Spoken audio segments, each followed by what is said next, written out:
1 year after defending Berk from Drago Bloodfist, Hiccup, Toothless, and their friends continued to rescue captured dragons in order to bring them back to Berk and create a bustling dragon and human utopia.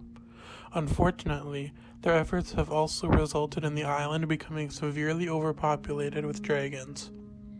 In a response to the overcrowding, Hiccup desires to find the Hidden World, a safe haven for dragons that his late father Stoic told him about.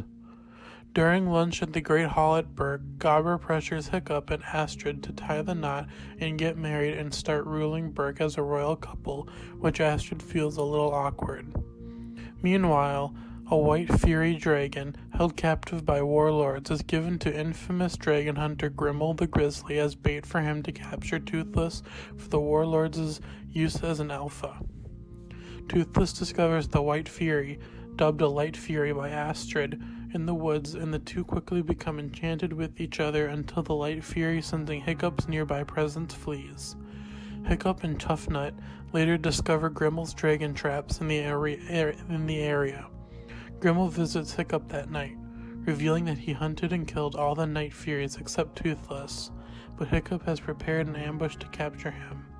Grimmel escapes, burning down Hiccup's house and part of Berk, threatening to return if he doesn't get Toothless soon. In response, Hiccup rallies the citizens and dragons to leave Berk on a quest to find the Hidden World and safety from dragon hunters. Mid-journey, the Berkians discover an island on which they initially planned to rest for a short while, but soon begin to settle there, even if only temporarily. While there, Toothless meets the Light Fury again, and after a few failed attempts, he manages to woo her with a drawing of her in the sand. Seeing Toothless's inability to fly solo hindering his growing relationship with the Light Fury, Hiccup rebuilds an automatic, fireproof tail for him. Upon receiving the tail, Toothless flies off, meeting the Light Fury on his own and flying with her to an unknown land. Vulca, on a scouting patrol, notices Grimmel's approaching army and quickly reports back to Hiccup. Hiccup and the dragon riders head to capture Grimmel, yet they fall into his trap and barely escape. Roughnut is captured but irritates Grimmel until he releases and secretly follows her after she unknowingly revealed the Berkians' new location. Hiccup and Astrid, searching for Toothless, find the Hidden World and see Toothless and the Light Fury leading the dragons there as king and queen. When the two are soon discovered, Toothless rescues Hiccup and Astrid and returns them to the Berkians, with Hiccup realizing his people would be intruders and unsafe in the Hidden World. Suddenly, Grimmel appears and captures Toothless and the Light Fury, who followed Toothless. Toothless's alpha status allows Grimmel to capture the rest of Berk's dragons by threatening to kill the Light Fury if any dragon or Berkian attacks. With Astrid's encouragement, Hiccup sets out with the dragon riders to stop Grimmel and his army.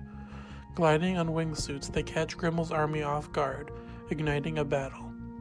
Hiccup frees Toothless while Grimmel drugs the Light Fury into obeying him. Hiccup and Toothless give chase, but Grimmel tranquilizes Toothless midair, causing the dragon to fall helplessly. Hiccup, realizing he cannot rescue Toothless alone, frees the Light Fury and implores her to save Toothless. Hiccup is fully prepared to sacrifice himself in order to save Toothless, as both he and Grimmel plummet toward the sea. The Light Fury, however, returns to save Hiccup as well, while Grimmel falls to his death. Back on the island, both Toothless and Hiccup fully realize that dragons will never be safe in the human world. Hiccup bids a tearful farewell to Toothless as all of the Berkians set their dragons free to live in the Hidden World. Toothless brings all the dragons to his command for one last time as the Light Fury leads him and the rest of the dragons away to their new home. Sometime later, Hiccup and Astrid marry on the island on which the Berkians have settled. A few years later, Hiccup, Astrid, and their two children sail across the sea to reunite with the dragons at the edge of the Hidden World. There, Toothless and the Light Fury are shown to have mated and have given birth to 3 hybrid dragon fledglings. After introducing his children to his old friend, Hiccup takes his son flying on Toothless, while Astrid and her daughter fly on Stormfly, accompanied by Light Fury and their children. Hiccup vows that until the time comes when humanoid dragons can coexist peacefully, the Berkians will guard the secret of the dragons' disappearance.